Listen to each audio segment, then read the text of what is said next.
হ্যাঁ দর্শক, আবারও চলে আসলাম সেই সিলেটের সেই পাহাড়ের কাছে। এই পাহাড়টার নাম কি আমি জানি না, তবে এরকম পাহাড়ের গাদা, সেহেতু নাম বলে আন্দাজে পরে বলা যাবে না। এই পাহাড়ের উপরেই কিন্তু অনেক সুন্দর সুন্দর গড়ও আছে, অর্থাৎ প্রায় 60-70 ফুট উপরেও কিন্তু দেখুন আপনারা ঘর, 60 ফিট উঁচু উপরে, 60 ফুট উপরে কিন্তু ঘর।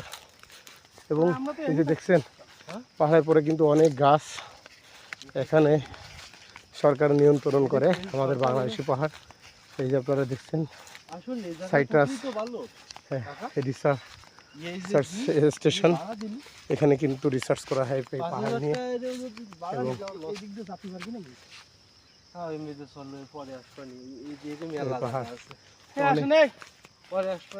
অনেক জায়গা আমরা ঘুরে আবার যাচ্ছি, পাহাড় থেকে নিচে নামবো, নিচে নামার চেষ্টা করতেছি।